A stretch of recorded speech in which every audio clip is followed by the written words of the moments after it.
Irmãos, é muito bom estar com vocês aqui e adorarmos ao Senhor juntos, né? Muito bom.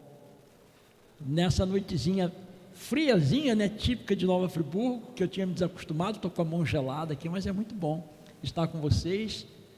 E aí vocês vão aquecer o coração da gente, né? Isso é muito bom. Eu queria lembrá-los que aqueles que não puderam vir durante a semana, nós estamos colocando lá no meu canal. Eu não sei se a igreja vai fazer isso depois, mas no meu canal está sendo colocado, tá bom? É Josimir Albino Teologia Sistemática. Tá? Vocês podem acessar o canal e vão encontrar lá. Um outro detalhe também, que é importante,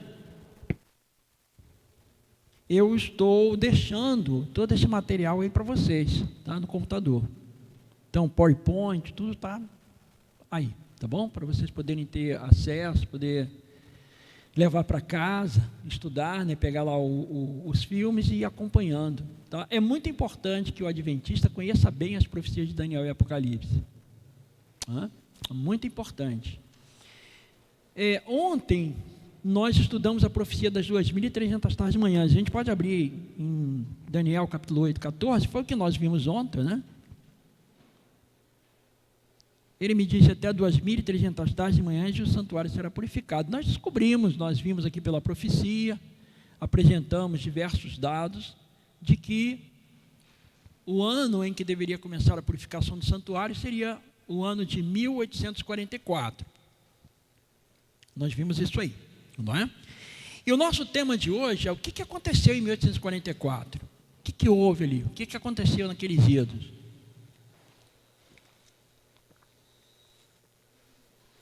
Este é mais um daqueles temas compridos, não é rápido, ele é um tema denso também. Então o que eu vou fazer? Eu vou ter que abreviar muita coisa, tá bom? Para a gente não sair daqui tarde. Então eu vou correr com o tempo. Então, caso vocês queiram uma explicação mais dilatada sobre isso, tem lá no meu canal. É só entrar no meu canal que você tem diversos vídeos lá, tá bom? O que aconteceu no ano de 1844?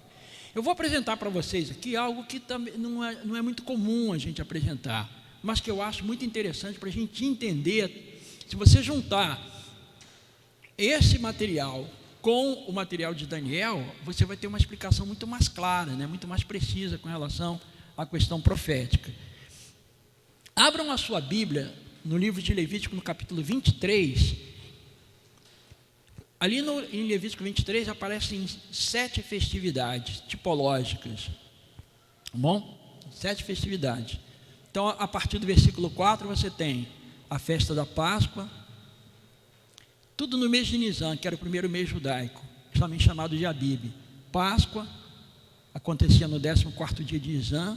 Pão asmo, não é? São as chamadas festas típicas ou tipológicas. Vocês podem olhar aqui para o quadro, tá? Está tudo aqui. Então a Páscoa acontecia no 14º dia do mês de Nisan. No outro dia era a festa dos pães asmos. O mês de Nisan era o primeiro mês judaico, ok?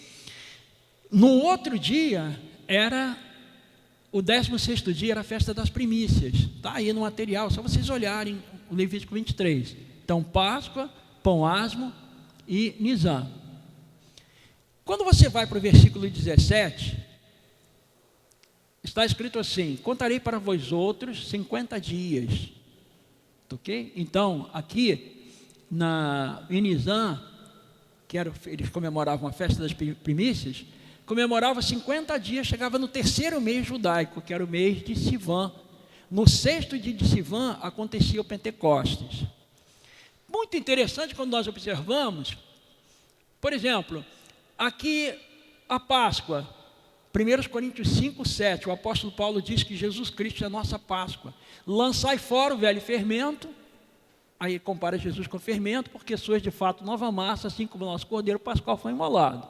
Então Jesus, ele é o cordeiro pascual do 14º dia, ele é o pão asmo, ele mesmo disse: eu sou o pão da vida, do 15º dia, e no 16º dia do mês de Nisan, era quando os sacerdotes ofereciam os molhos das primícias, os primeiros frutos, os primeiros cereais da terra.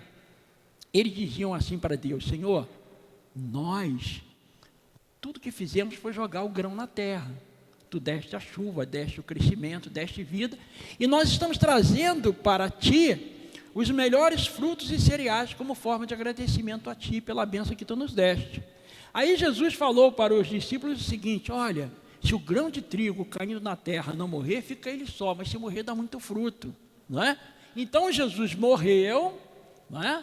Morreu, o símbolo da morte dele é o pão asmo, ficou na sepultura, porque o pão asmo é o pão sem fermento, Jesus não tinha pecado, e ele ressuscitou de madrugada bem cedinho, na hora que as primícias eram oferecidas. Aí o apóstolo Paulo diz em 1 Coríntios capítulo 15, versículo 20, que Jesus Cristo é a primícia dos que dormem. Ok? Aí em Atos capítulo 1, versículo 3, nos diz que Jesus ficou 40 dias conosco aqui depois que ele ressuscitou, faltando apenas 10 para o Pentecostes. E Jesus então prepara o santuário durante 10 dias, ok? Vocês podem observar isso aí, vocês vão ver, leiam de Êxodo 30, Êxodo 40, vocês vão ver a inauguração do santuário. É muito bonito quando o sacerdócio era todo preparado, né? Moisés preparou Arão, preparou o sacerdócio, ungiu o santuário, ungiu o sacerdócio, preparou o santuário. E aí começou o trabalho do santuário depois que ele foi inaugurado e ungido com óleo, sendo que o óleo é símbolo do Espírito Santo. Então aqui eram oferecidos 2 pães com fermento, está lá em Levítico 23, versículo 18. Esses 2 pães eram com fermento, simbolizando a salvação também dos gentios, que acontece no dia do Pentecostes. Por isso então veio o dom de línguas, para que as nações fossem alcançadas. É interessante, e a irmã White diz o seguinte, que da mesma forma que aconteceu aquele grupo de festas, vai acontecer um outro grupo de festas, só que nós vamos ter que caminhar um pouco. Nós estamos no 3º mês, que é o mês de Sivan, e nós vamos caminhar até chegarmos ao mês de Tisri, que é o 7º mês. Então, há alguns meses separando essas festas tipológicas, sendo que isso no tempo representam séculos, ok? É representar séculos. Então você tem próximo bloco de festas, a festa das trombetas, que nós vamos ver que representa a pregação de Guilherme Miller, segundo advento. Acontecia no 1º dia do mês de Tisri, os sacerdotes tocavam a trombeta para avisar que daí a 10 dias seria o Yom Kippur, o dia do juízo, tipológico para os judeus. Esse dia aqui era então o dia do juízo, o dia do julgamento, o Yom Kippur. Isso aqui representa o dia 22 de outubro de 1844, quando Jesus passa do lugar santo, do santuário, para o Santíssimo. Ok? Quando Jesus voltar, não é? Que é o que está faltando agora, quando ele voltar, vai ser então inaugurada a festa dos tabernáculos, que era uma festa que eles balançavam os ramos de palmeira, eles não podiam chorar, a não sei que fosse de alegria, tinham que se alegrar o tempo todo, era pura felicidade. E eles então habitavam em cabanas. Por que cabanas? Porque a habitação de cabana é uma habitação provisória. E a festa dos tabernáculos, ela simboliza o período milenar, porque quando Jesus Cristo voltar, nós vamos passar com ele 1000 anos no céu. Muito interessante isso. Amém? Então, agora o que nós vamos ver? Nós vamos observar o cumprimento dessas festas tipológicas agora, tá certo? Vamos aqui. São textos, né, da irmã White, argumentos traduzidos dos símbolos do Antigo Testamento, apontavam também para o outono como o tempo em que deveria ocorrer o acontecimento representado pela purificação do santuário. Então, aqueles símbolos, eles se cumpriram não somente com relação aos acontecimentos, mas também em relação ao tempo, não é?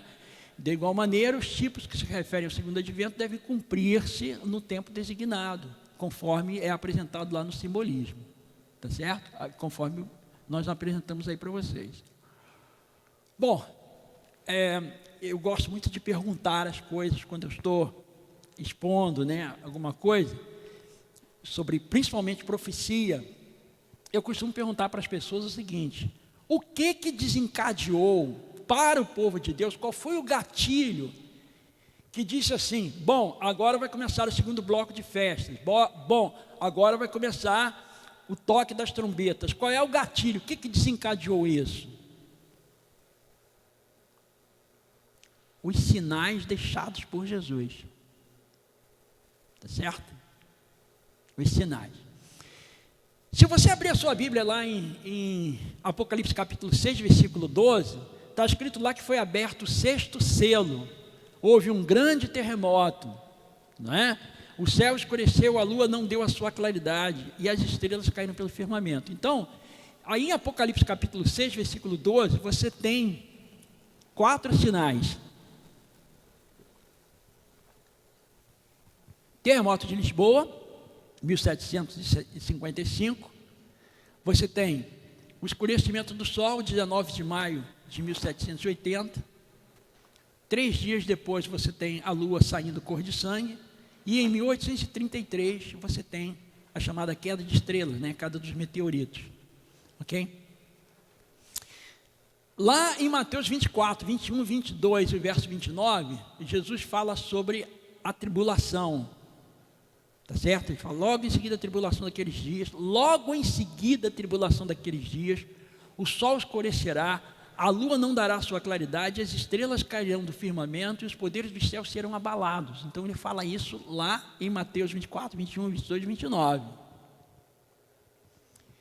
A que período Jesus está se referindo? Se lembra que no sábado que nós falamos a respeito de Daniel, Jesus está fazendo referência a Daniel?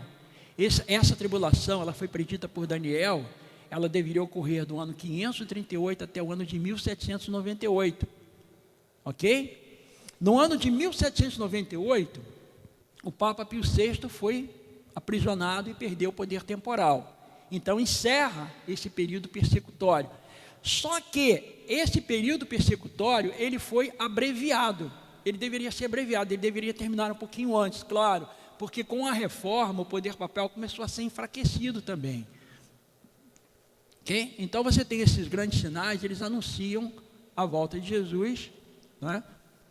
Os textos estão aí, ok?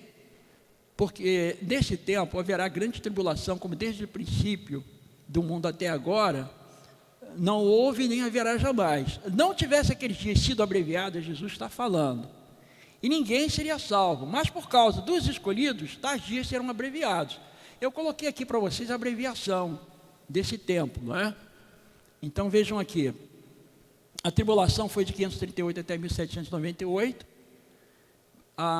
mas essa perseguição, essa tribulação muito forte, ela foi enfraquecida pela reforma e também pelo fim da Inquisição através do decreto de Maria Teresa em 1776, que é antes de 1780, porque o sinal, o sinal que Jesus Cristo anuncia, né? Ele não inclui o terremoto aí, ele fala do escurecimento do sol e a queda das estrelas, tá certo? Aí ele diz assim, que logo após a tribulação daqueles dias o sol escurecerá. Então, se a tribulação terminou aqui com o decreto dela, por volta de 1776, que eu diria que foi o ápice, logo em seguida, em 1780, acontece então o escurecimento do sol, e a palavra de Jesus se cumpriu ali à risca, tá certo? Aí depois vem a queda das estrelas. Então você tem 4 sinais: grande terremoto, escurecimento do sol, a lua cor de sangue e a queda das estrelas. Sendo que, quando é que foi a queda das estrelas? Aquela grande queda de meteoritos? 13 de novembro de 1833. Olha que coisa interessante, muitas pessoas estavam estudando a Bíblia naquela época, porque depois da prisão do Papa, o pessoal começou a estudar a Bíblia intensamente. Mas na América do Norte, houve um homem que estudou muito mais a fundo. Do ano de 1816 a 1818, ele estudou a profecia das 2.300 tardes e manhãs e chegou à conclusão de que a purificação do santuário seria entre 1843 e 1844. O ápice seria entre março e abril de 1844. Essa foi a primeira conclusão de Miller.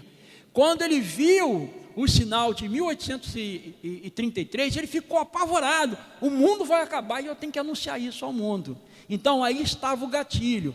Guilherme Miller foi o homem que percebeu que isso era um sinal, o derradeiro sinal, e que ele estava agora sendo pressionado a pregar essa mensagem ao mundo. Existe um teólogo nosso, ele já morreu há muitos anos, é o Frum. Frum Ele foi o grande teólogo da década de 1950. Eu tenho praticamente todo o material dele, né? Movement of Destiny, que é um calhamaço assim, movimento de destino. Prophetic Faith of Our Fathers, a fé profética de nossos pais, são 4 volumes. The Conditionalist Faith of Our Fathers, a fé condicionalista dos nossos pais. Ele escreveu muito, ele foi um grande teólogo. Ele fez assim uma pesquisa muito abarcante, e ele catalogou no material dele 88 expositores da Bíblia, 88 pessoas e instituições que estavam estudando essa profecia ao redor do mundo. Normalmente a gente fala só de Guilherme Miller, mas havia muitas outras pessoas estudando essa profecia. Os mais famosos vocês sabem, John Wolfe, lá na Índia, África, Europa. Você tem aqui na América do Sul um padre jesuíta que era interessado na volta de Jesus. Ele, para não ser perseguido, ele usou o pseudônimo de Lacunza. Ele também falou sobre a Avenida de Nuestro Senhor Jesucristo, né? O livro dele foi escrito em espanhol. Então havia muita gente estudando essa profecia, mas o principal foi Guilherme Miller. E por que Deus acendeu essa luz em Guilherme Miller? Porque normalmente, irmãos, os sinais que Deus apresenta na Bíblia, esses sinais, eles normalmente, isso é uma regra bíblica, ele vai assinalar, ele vai aparecer onde o povo de Deus está reunido. Você vê as profecias de Daniel e Apocalipse, normalmente elas se concentram onde o povo de Deus também está concentrado. É por isso que esses sinais eles foram muito mais intensos na América do Norte, e particularmente na Nova Inglaterra, que é a faixa leste dos Estados Unidos. Por quê? Porque ali se concentrou o povo de Deus que veio da Europa e ficou ali naquele lugar. Tá bom? Então vamos lá, continuando. Guilherme Miller começou a pregar. Eu estou abreviando bastante aqui, né? Como eu falei para vocês, eu ia abreviar bastante. E ele ficou apavorado, porque agora o tempo estava chegando, já estava muito em cima, e ele não sabia o que fazer. E agora o que eu faço? E ele ficou muito apavorado, e ele disse assim: Senhor, eu não sou pregador, eu não sei pregar, eu sou um velho fazendeiro. Ele tinha 50 anos, mas naquela época, 50 anos, o homem já era considerado velho, né? Eu sou um homem velho e tal, e como é que eu vou pregar, o que eu vou fazer? Eu não posso. Aí ele fez um voto a Deus. Ele falou assim: Senhor, eu estou aqui no meio dessa fazenda, não tem ninguém aqui. Se aparecer alguém aqui para me convidar, para eu expor essas profecias, é porque realmente o Senhor está me chamando. Do contrário, só passa isso para outro. O Senhor não passou para mim, passa para outro. Aí foi dormir tranquilo, né, irmãos? Não vai aparecer ninguém aqui nesse fazendão aqui. 5 horas da manhã, apareceu seu sobrinho Irving, batendo a porta da casa dele. Quem será essa hora da manhã? 5 horas da manhã. Ele abre a porta. Oi, meu sobrinho. Bom dia, tio Miller. Olha, o senhor está sendo convidado para fazer a exposição daquelas profecias. Se lembra aquelas conclusões que o senhor chegou? Olha, o pessoal está querendo ouvir falar sobre isso, até mesmo o pastor. Vai ser na casa lá do fulano de tal. Ele saiu correndo apavorado, entrou pelo bosque correndo, falou: Senhor, o senhor sabe que eu não sei pregar. Aí se ajoelhou lá no pé do mar e falou: Senhor, eu sempre cumpri a minha palavra. Eu sou um homem que sempre cumpri a minha palavra com os seres humanos. Eu não vou deixar de cumprir para com o Senhor, mas eu lhe peço uma coisa: me capacite. Eu vou. Aí ele foi, apresentou a mensagem. A pessoa: não, você tem que falar isso na igreja. De forma alguma você tem que falar na igreja. O pastor convidou, ele foi falar na igreja. Quem é que estava na igreja? Não é por acaso. Esse indivíduo, Joshua Vihimes, ele estava lá. Quando o Miller terminou a exposição, Himes falou: olha, que mensagem maravilhosa, isso é um anúncio para o mundo precisa conhecer isso, o senhor tem que avisar isso nas grandes igrejas. Ele falou assim: mas até agora, eu só vou onde me chamam. Isso foi logo depois, né, que ele começou a apresentar. Numa dessas igrejas ele encontrou o Himes, e o Himes falou: mas o senhor tem que passar isso para o mundo, as pessoas precisam saber. Ele disse: mas eu só vou onde me convidam. E se convidarem o senhor para ir para as grandes igrejas? Ele falou: eu vou onde me convidarem, eu vou. Mas quem é que vai me chamar para as grandes igrejas? Ele falou assim, eu vou chamar o senhor para as grandes igrejas. Porque Hymes era um abolicionista, era muito conhecido em Boston, nas grandes igrejas de Boston. Ele tinha uma rede de amizade muito grande. Ele levou Miller para Boston. Aí, irmão, Boston é a capital de Massachusetts. Aí a mensagem estourou. Miller recebeu uma credencial com 100 assinaturas de pastores batistas para ele poder pregar, dando autorização a ele pregar nas igrejas. Ele pregava nas igrejas, reavivava. Havia muito revivamento, as pessoas se aqueciam. Foi um grande revivamento. Os pastores, todo mundo dando apoio àquela mensagem, foi uma coisa maravilhosa. Isso no ano de 1843, e foram pregando até o ano de 1844. O limite de Miller era entre fins de março e começo de abril. Ele achava que Jesus Cristo iria voltar nessa época. Tá bom. Ele achou errado, irmãos. A data dele, a datação estava completamente correta, mas o acontecimento estava errado. Não era que Jesus Cristo voltaria em 1844. Jesus Cristo, ele começaria o seu ministério no lugar santíssimo em 1844. Mas qual foi o equívoco de Miller? Miller era batista, e os batistas, como a maioria dos evangélicos acreditavam, que o santuário era a terra. Olha só que absurdo, eles achavam que a terra era o santuário, e que a purificação do santuário seria a terra pegando fogo. Pegaria fogo por quê? Porque o Senhor Jesus Cristo ia voltar, né? Vem o Senhor com os seus torvelinhos, né? Perante ele arde um fogo devorador. Então, eles achavam que a terra era o santuário e que ela seria purificada com fogo. Bom, veio o mês de março, abril, passou o mês de março e abril, e o Senhor Jesus não veio. Aí o que aconteceu com o movimento? Arrefeceu. Muitos simplesmente se acomodaram nas suas igrejas, ficaram quietos, mas teve um grupo ali que perseverou, falou, não, tem alguma coisa errada, a coisa não está muito legal. E aí um indivíduo chamado Samuel Snow, né, lendo um artigo de Miller, ele viu que Miller fez uma relação do Yom Kippur, o dia da expiação, né, ele fez essa relação do dia da expiação com a purificação do santuário. Então, ele descobriu que a purificação do santuário era algo que acontecia lá no ritual do santuário antigo hebreu. Ele foi dar uma pesquisada e verificou entre os judeus careítas, que são judeus sérios, ortodoxos, que naquele ano de 1844, o dia do Yom Kippur seria no dia 22 de outubro de 1844. Aí Snow apresentou essa mensagem. Miller não quis se convencer a princípio, mas depois ele se convenceu, Hymes também, e todo mundo, e aí acendeu o movimento novamente. Só que agora eles enfrentaram um problema, né? Um detalhe, irmãos, que é importante. Miller apresentou a sua mensagem na igreja metodista da Rua Casco, onde morava a irmã Ellen Harmon e a sua família, e eles aceitaram o movimento millerita, e eles se agregaram a esse movimento.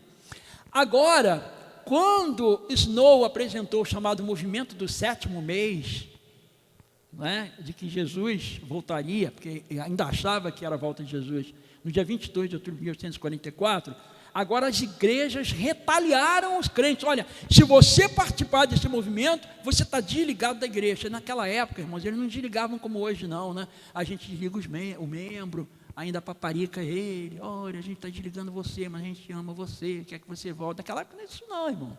Era pesca ou tapa mesmo, era expulso da igreja no tapa. Eu estou falando isso, não estou exagerando não. Era assim que era tratado. E a família da irmã White foi posta para fora da igreja desse jeito, uma coisa horrível, né? Então eles eram expulsos da igreja mesmo. Quem se agregasse a esse movimento era expulso da igreja. Foi uma perseguição realmente terrível, terrível, terrível. Mas, enfim, eles eram perseguidos, mas eles estavam convictos de que essa mensagem era do Senhor. O Espírito Santo tinha acompanhado a mensagem estava ali, não tinha como ser diferente, a mensagem era poderosa, todos estavam ali vendo o poder de Deus. Por quê? Antros de prostituição, casas de prostitutas se transformavam em pequenos grupos de oração. Bares se transformavam em pequenas igrejas. Foi uma coisa fantástica, o poder de Deus estava atuando. Eles viram que o poder de Deus estava atuando de maneira maravilhosa, fantástica. Então isso aí, irmãos, não tinha como negar. Foi uma coisa realmente muito poderosa, não é? Se vocês quiserem saber por que os pastores rejeitaram essa mensagem do 7º mês, vocês leiam no livro Primeiros Escritos, a irmã White explica. Ela diz que os pastores daquela época estavam mais interessados, como acontece muitas vezes hoje, em ganhar dinheiro, comprar cavalo, comprar fazenda. Ah, não, Jesus só vai voltar depois de 1000 anos. Eles não estavam querendo que Jesus voltasse. Isso era um problema sério, não é? Acontece que ele chegou o mês de outubro, dia 22 de outubro de 1844, no dia 22, pela manhã cedinho, eles imaginaram, o Senhor Jesus virá na alva, ao amanhecer do dia. Ele não veio. Já sabemos. Ele vai vir na hora do sacrifício da manhã, às 9 horas da manhã. Ele não veio. Já sei. Ele vai vir ao meio-dia. Não veio. Ele virá no sacrifício da tarde, 3 horas da tarde. Ele também não veio. Quem sabe ele virá no pôr do sol. Também não veio. Eu acho que ele está deixando para meia-noite. Eles acreditavam ainda em meia-noite, esse cômputo, né? Ele virá à meia-noite, no finalzinho do dia, para dar bastante chance, né?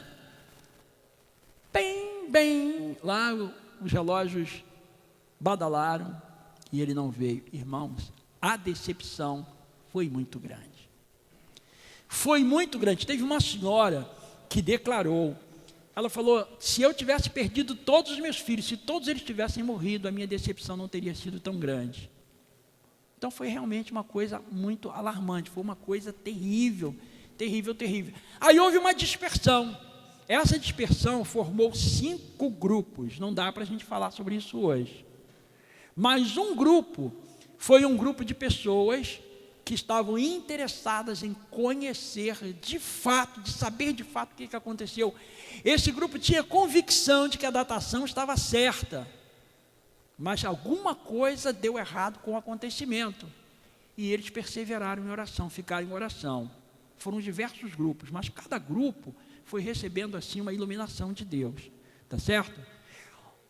Quem, na verdade, vai descobrir o que foi que aconteceu foi Hiram Edson. A gente fala em português Hiram Edson, que é esse indivíduo aqui. Hiram Edson ficou a noite em oração, junto com alguns amigos, entre ele estava lá Cruzier. Eles ficaram em oração. Quando foi de manhã cedo, eles falaram, vamos tomar o nosso de jejum. Tomaram o de jejum e eles disseram, eles tinham orado bastante, disseram assim, olha, Deus confortou meu coração, Deus confortou meu coração também. Então vamos sair, vamos confortar o coração dos irmãos, porque eles estão abalados, né? Vamos sair. Aí Edson falou assim, não vamos sair pela porta da frente não, por causa dos zombeteiros, porque os carnes eram geral, né? Charges em jornal, bagunçando com milha, com caricaturas, né? Eles saíam na rua, o pessoal ficava zombando, e aí, cadê Jesus e tal? Foi uma coisa terrível, né? Terrível. Aí o Edson disse, não vamos sair pela porta da frente, vamos passar pelos fundos. Eles tinham que passar por um milharal para sair pelos fundos. Crosway ficou conversando com mais um amigo, e Edson ficou ali, meio introspectivo, pensando, Senhor, o que aconteceu? Quando ele estava no meio do milharal, ele teve um lampejo, um insight, como diz em inglês. E ele viu Jesus passando do lugar santo para o lugar santíssimo, conforme já está lá em Daniel, capítulo 7, versículo 13. Que o Filho do Homem veio com as nuvens dos céus, não a terra, mas ele é levado até o ancião de dias. Onde fica o ancião de dias? No lugar santíssimo. Aí ele entendeu. Ele volta correndo com os amigos, e agora vamos dar uma pesquisada na Bíblia. E aí ele descobre em Hebreus capítulo 8, versículo 1, Hebreus 9, 24, né? que Cristo não entrou no santuário, figura do verdadeiro, feito por mãos humanas, mas no próprio céu, no santuário, no mesmo santuário, não é? Interessante, Hebreus 9, versículo 12, tem diversos textos, eles descobriram esses textos, e eles ficaram maravilhados. Olha, nós não vamos sair apenas para consolar os irmãos, vamos sair para agora esclarecer para eles o que foi que aconteceu. Aí eles oraram, saíram com poder, anunciando essa mensagem, e aí se descobriu que no dia 22 de outubro, o que Jesus Cristo fez na realidade, foi passado do lugar santo para o Santíssimo Santuário. Eu gosto de falar no ministério, né? No ministério do lugar santo para o lugar santíssimo, e quando ele terminar essa etapa, como acontecia com o sumo sacerdote, ele sai do santuário e vem buscar o seu povo.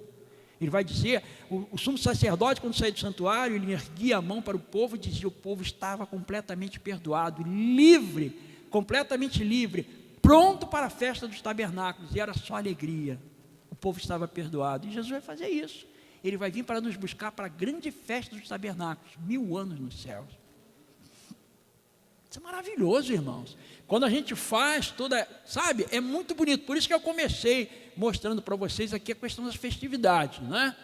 Bom, essa etapa, nós temos aqui, juntem comigo, o primeiro pé da plataforma da verdade foi a pregação, a primeira mensagem angélica, chegou a hora do juízo, foi pregada por Miller e pelos mileritas, tá certo? Agora nós descobrimos o segundo pé da plataforma da verdade, a mensagem do santuário. Agora vem um terceiro pé da plataforma da verdade, tem gente dormindo aí, acorda que essa mensagem não é para dormir não, é para ficar esperto. Vamos lá, né? Então vamos lá, irmãos. Os batistas de sétimo dia existem há muito tempo, né? A Igreja Batista foi fundada em 1609 na Holanda por 2 jovens, mas eles estavam fugidos da Inglaterra, e eles voltaram para a Inglaterra e fundaram oficialmente a Igreja Batista em 1612, foi a primeira Igreja Batista na Inglaterra. Logo depois disso, cerca de aproximadamente 30 anos depois, um grupo de batistas descobriu a mensagem do sábado e fundaram a Igreja Batista do Sétimo Dia. A Igreja Batista do Sétimo Dia foi levada para os Estados Unidos e se estabeleceu lá. Hoje o maior grupo de batistas do Sétimo Dia, o maior grupo está na Alemanha, eles existem ainda.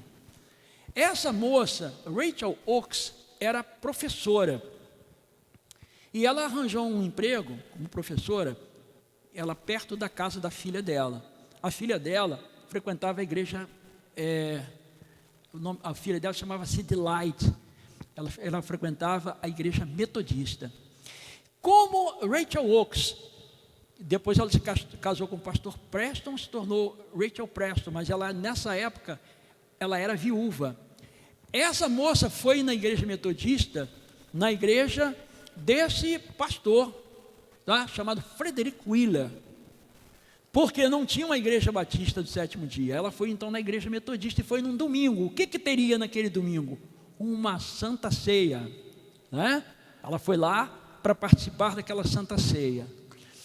E aí o pastor Frederick Wheeler, com toda a eloquência, falou assim: irmãos, ele era milherita também, irmãos, nós temos que guardar os mandamentos de Deus, todos os mandamentos de Deus, os santos guardam os mandamentos de Deus.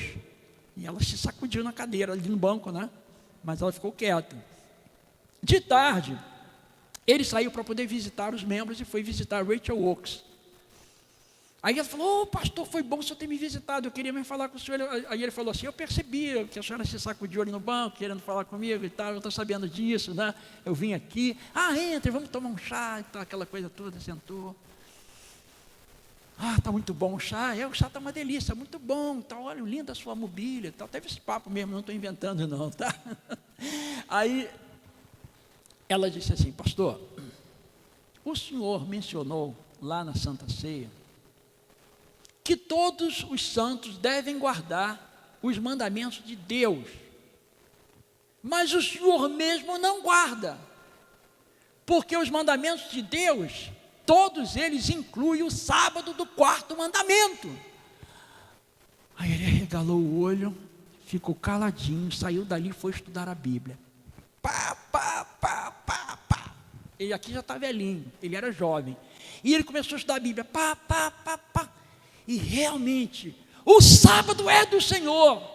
Aí ele aceitou o sábado e começou a guardar o sábado e levar a igreja a guardar o sábado. Aí ele falou, agora eu tenho que passar para os meus amigos. Então ele vai contar a mensagem do sábado para Thomas Preble, que era um pastor batista, que é esse aqui, Thomas Preble.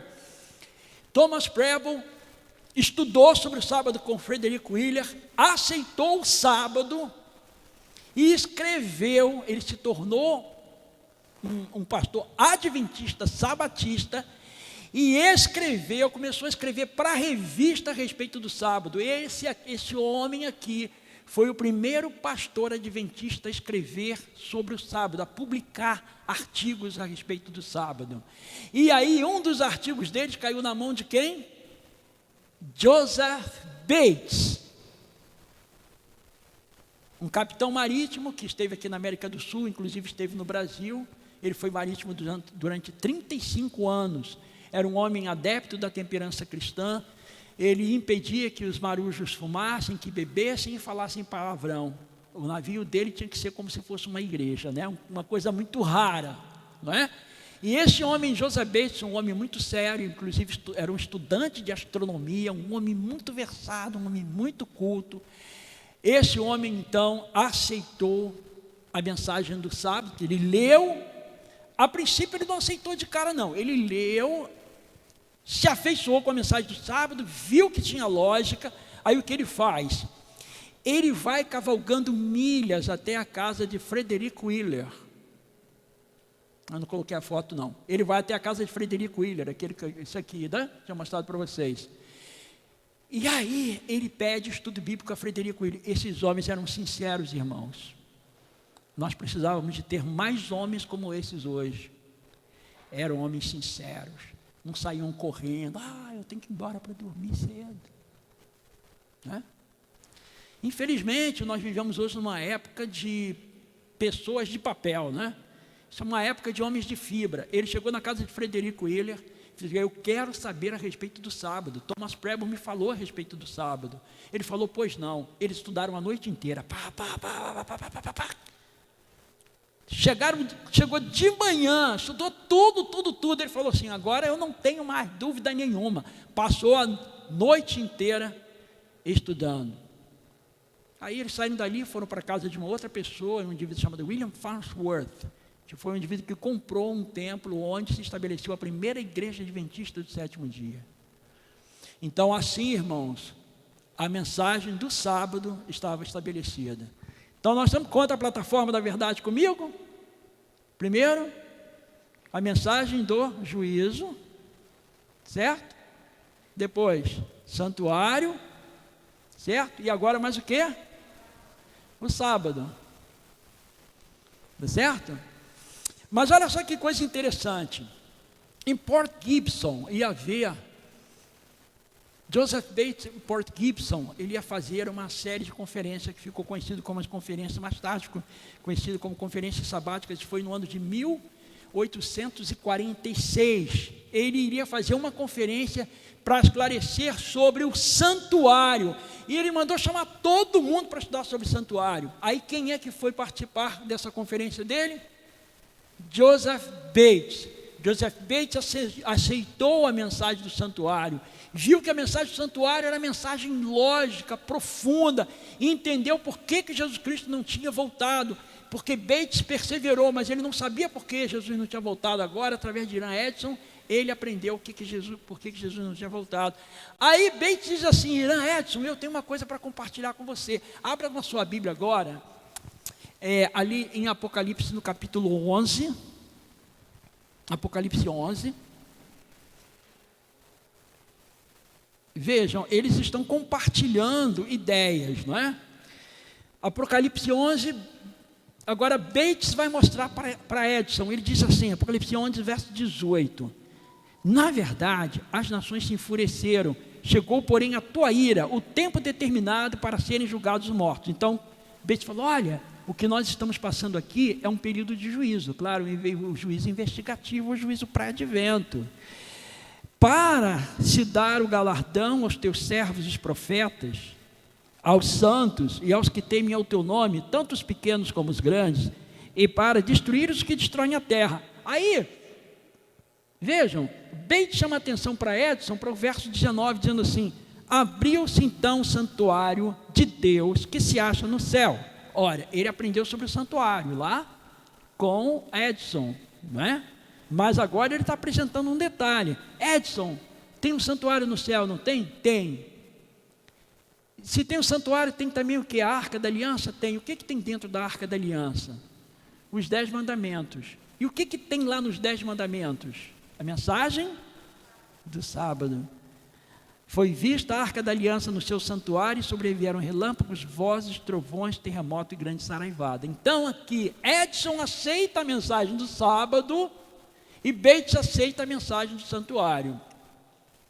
Bates escreve um artigo sobre o sábado e publica. Este artigo vai cair na mão do casal White.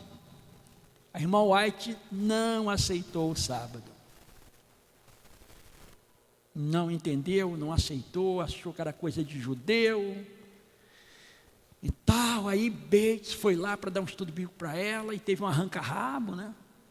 Muita gente não sabe disso, que teve um arranca-rabo, a coisa ficou quente, ficou feia, mas ela muito sincera, orou e buscou, estudou, e aí ela aceitou o sábado, e ela já era profetisa. Vê como é que Deus faz as coisas. Deus não deu doutrina para Ellen White não, meu irmão. Ela teve que aprender doutrina estudando a Bíblia. Depois que ela aceitou, que ela disse: agora eu entendi, agora eu aceito, não, realmente o sábado é do Senhor. Aí Deus deu uma visão para ela. Aí ela vê o 4º mandamento brilhando mais do que os outros, porque é o 4º mandamento que chama a atenção para o povo sobre a qualidade do Senhor Deus como o nosso legítimo Criador e mantenedor. Então aí, já temos 3, fica faltando apenas agora uma perna para completar a plataforma da verdade. O que é?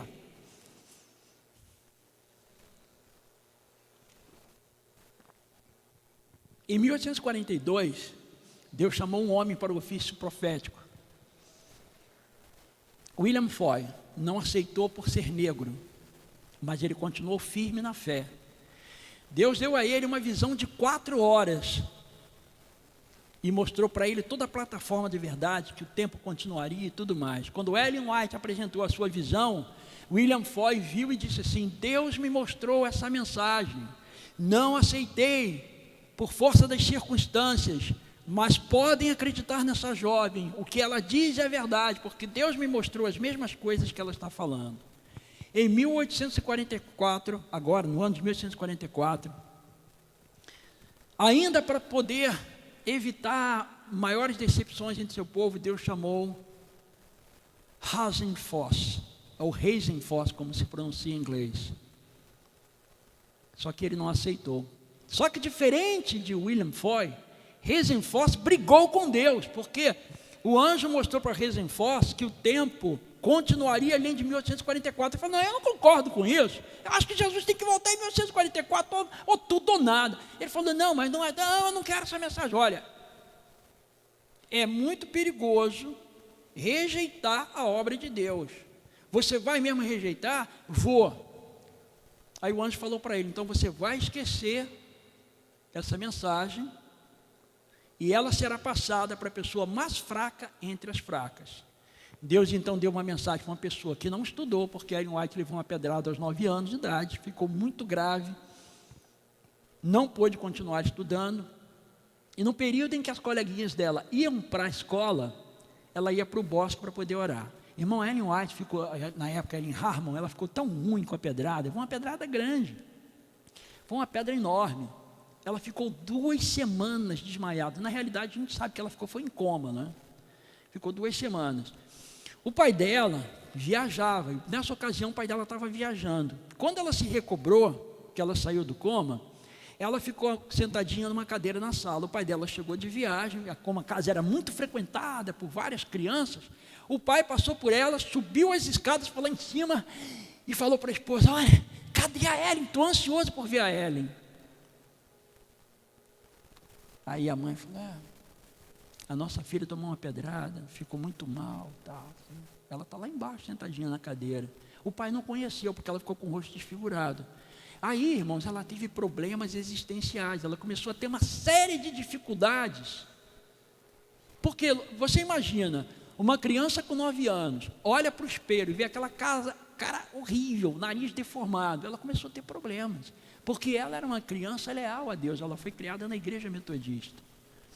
E ela começou a se preocupar, poxa, por que Deus permitiu que isso acontecesse comigo? Não é? Por que eu fiquei assim tão feia e tal? Quando ela estava com 12 anos, ela pediu para ser batizada no Oceano Atlântico, porque naquela época a igreja metodista batizava ou por aspersão ou por imersão, dependendo do candidato. Ela pediu para ser batizada por imersão. E ela teve uma série de preocupações, de problemas, começou a pensar pecado, fim do mundo, culpa, e todas essas coisas que vêm para essas pessoas que são mais sérias.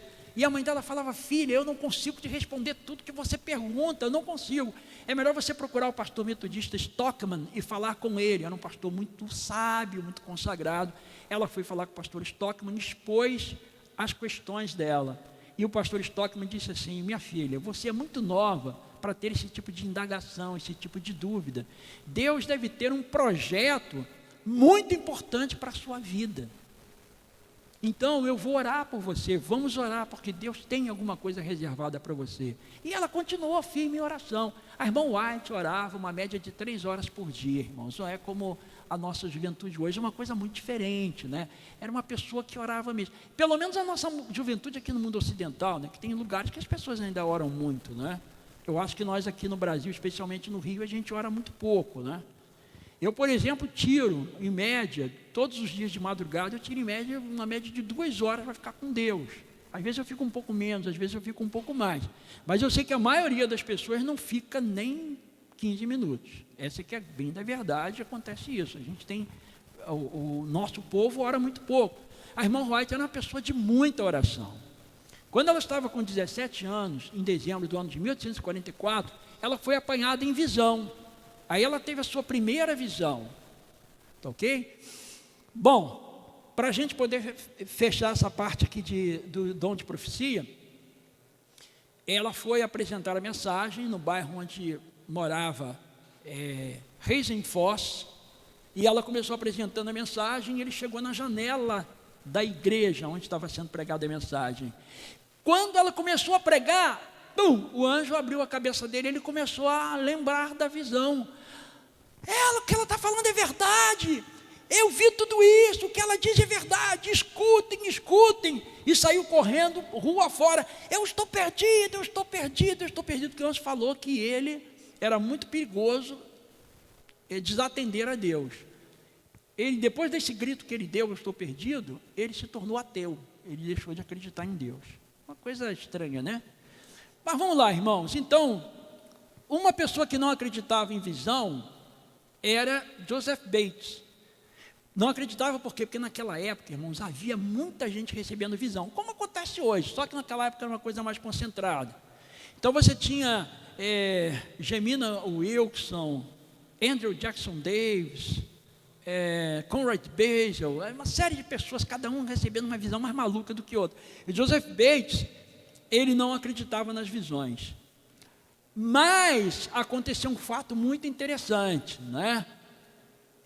Vejam, isso aí está relatado. José Bates contou essa história através de John Lodborough, que era seu amigo, que registrou no seu livro The Great Second Advent Movement. Esse livro está traduzido para o português. O grande movimento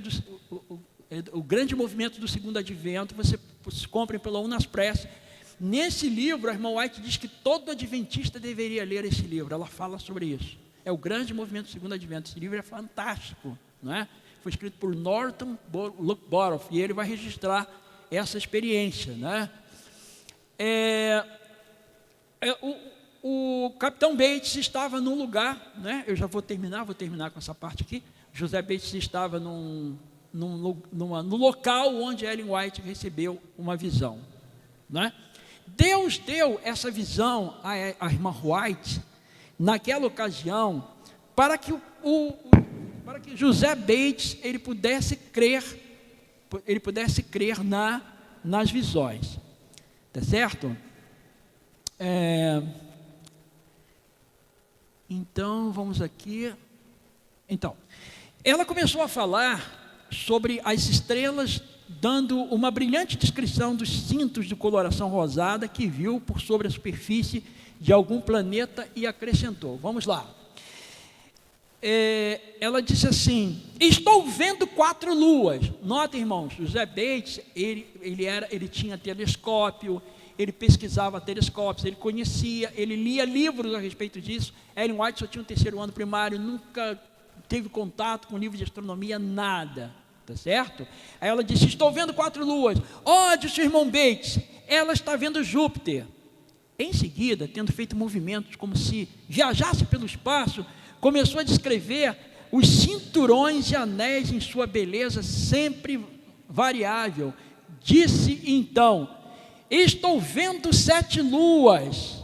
Estou vendo 7 luas. O irmão Bates exclamou: ela está descrevendo Saturno. Em seguida ela disse: estou vendo 6 luas. E nesse instante começou a descrição dos céus abertos em sua glória. Céus abertos, ela está falando do espaço, do espaço infinito, descrevendo como se abrindo numa região assim toda luminosa. O irmão Bates disse que a descrição que ela deu superava em muito tudo aquilo que ele já tinha visto, que ele já tinha lido com relação aos céus abertos, Então ele exclamou e disse assim: como eu gostaria que Lord John Ross estivesse aqui esta noite. Aí o pastor Tiago White perguntou quem era esse. Aí ele disse que era um grande astrônomo inglês daquela época e tudo mais. Aí ele disse que ele queria que o astrônomo estivesse ali para ver o que Ellen White estava falando a respeito daquele assunto, que era uma coisa assim extraordinária. Ele disse que nunca tinha visto nenhuma descrição como essa, Então vejam, irmãos, o homem não acreditava em visões. Agora ele está entendendo o seguinte: naquela época não é como hoje. Hoje você tem o Dr. Google, Você quer saber de alguma coisa, você clica aí, você sabe. Você sabe se o pregador está falando, está dando a datação certa, se está errado ou não, porque você tem o Dr. Google. Naquela época não tinha isso não, irmãos. Ou você sabia ou você não sabia. Você tinha que estudar, Então vejam, olha que coisa fantástica. Hoje se conhecem 64 luas de Júpiter, 60 de Saturno, 27 de Urânio. Se Deus tivesse mostrado todas essas luas para Ellen White, José Bates ia dizer que ele era maluca, fanática, igual os outros loucos. O que ela apresentou é compatível com o conhecimento científico que eles tinham naquela época. O que José Bates conhecia, o que ele sabia, o que era possível alcançar pelos telescópios daquela época, foi aquilo que Deus mostrou para ela. Para que quando ele constatasse, ele visse que ela estava falando aquilo que ele já tinha conferido pelos telescópios. Entendeu, irmãos? Tá certo? Ela teve a visão do caminho estreito. Infelizmente, não vai dar tempo, não tenho mais tempo de prosseguir. Vai ficar para uma outra ocasião, para eu poder explanar para vocês a visão do caminho estreito. Tá certo? Então eu vou parar por aqui. Amanhã nós estaremos juntos, E nós vamos, antes do louvor, nós teremos um louvor. Amanhã nós vamos fechar e nós vamos falar sobre 3 problemas que impedem a missão adventista. Por que a missão adventista não tem avançado? Nós vamos falar sobre isso amanhã, tá bom? Então, irmãos, que Deus nos abençoe e nos fortaleça na fé. Eu faço aqui um apelo, não apenas para estudarmos a história do advento.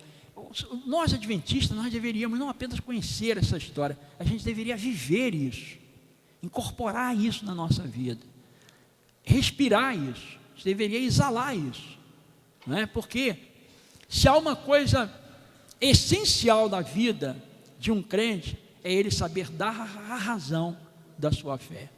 Então eu queria, irmãos, aqui fazer um apelo, mas não é para você levantar agora não. Nós teremos agora uma música. Enquanto a música estiver sendo executada, medita sobre a sua experiência com Deus. Como tem sido a sua experiência com Deus? Você tem passado o tempo com Ele? Como você gasta o seu tempo?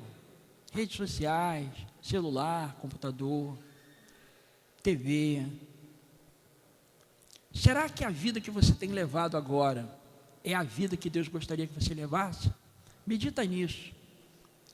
E à medida que a música for sendo executada, se você sentir o impulso de se levantar e dizer assim: Senhor, eu quero mudança na minha vida, eu quero mais consagração, eu quero mais conhecimento, você se levante e mostre isso para Deus. Não que Ele não saiba, mas isso é bom para você mesmo, para nós, para que Ele possa operar na nossa vida e fazer com que nós nos aproximemos mais dEle. Que Deus seja louvado. Amém.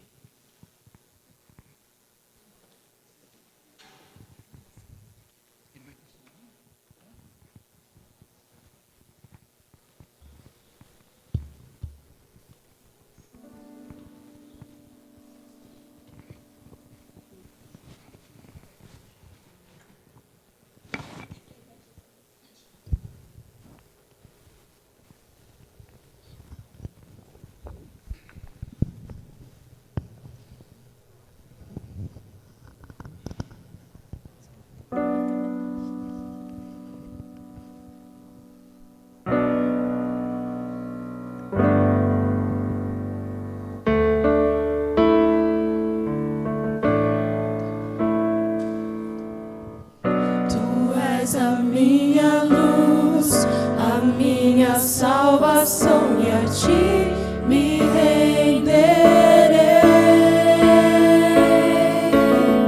Se ao teu lado estou, seguro em tuas mãos, eu nada temerei.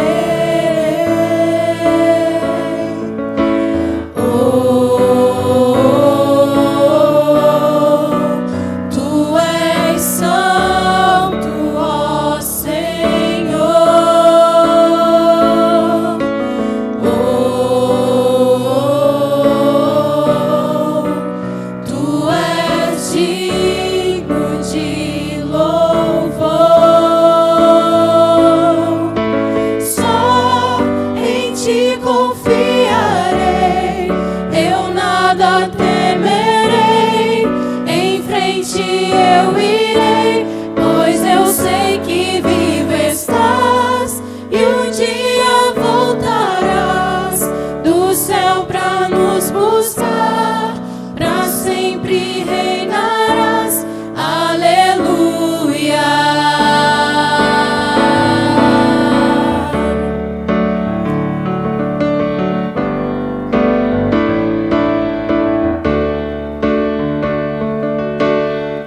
Tu és a minha luz, a minha salvação, e a ti me renderei.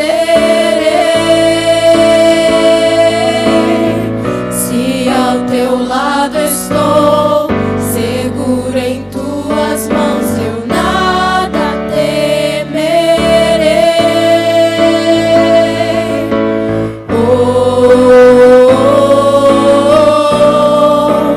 Tu és santo, ó Senhor.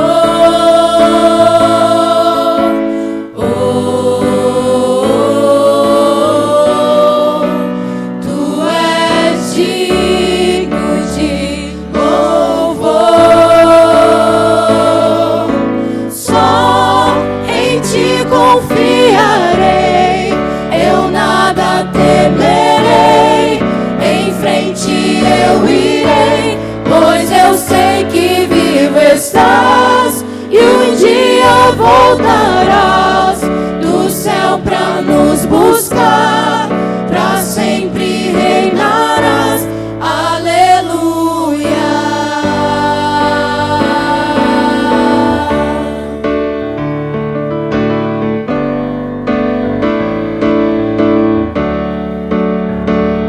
Vem Jesus, vem Jesus, Maranata, ora vem Senhor Jesus. Vem Jesus, vem Jesus, Maranata, ora vem Senhor Jesus. Vem Jesus, vem Jesus,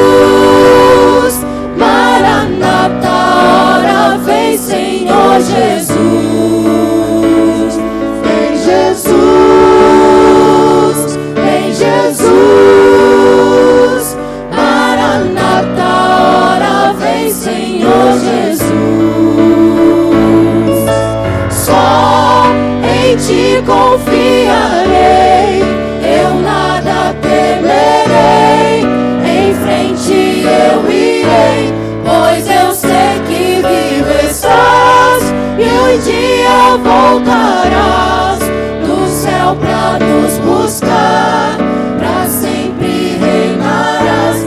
Aleluia, só em ti confiarei, eu nada temerei, em frente eu irei, pois eu sei que vivo estás e um dia voltarás do céu pra nos buscar, pra sempre reinarás.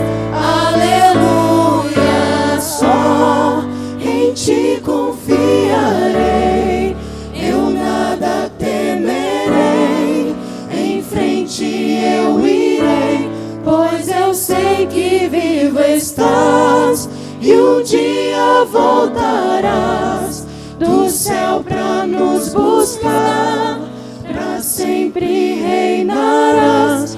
Aleluia.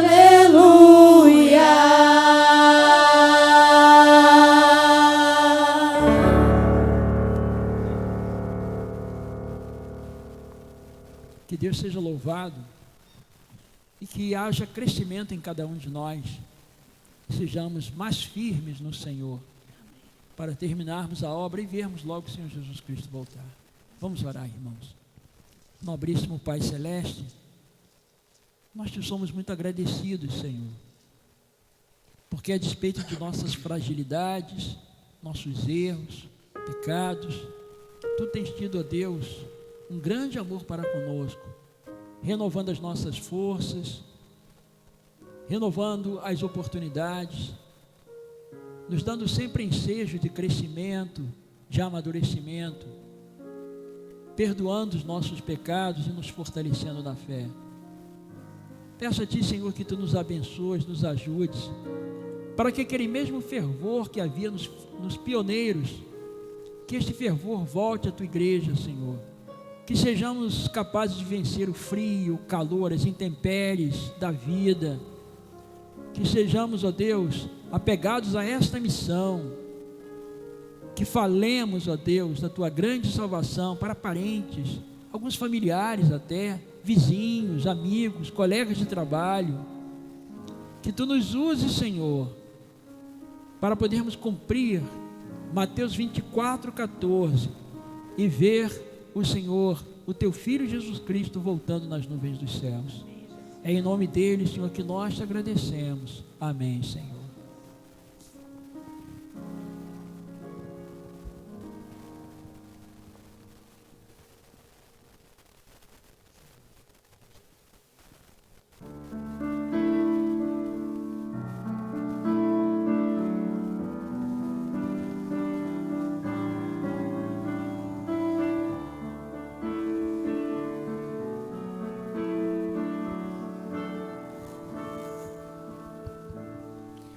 Hoje aqui, meu Jesus me tomou em seus braços e senti o calor do Espírito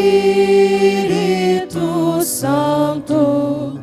Vou em paz, pois o meu Deus ao meu lado vai ficar, e em breve sua face eu verei lá no céu. Hoje aqui, meu Jesus me tomou em seus braços e senti o calor do Espírito Santo.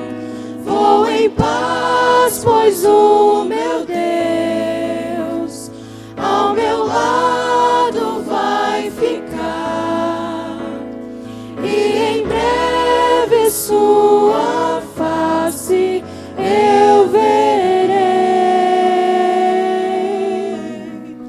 lá no céu.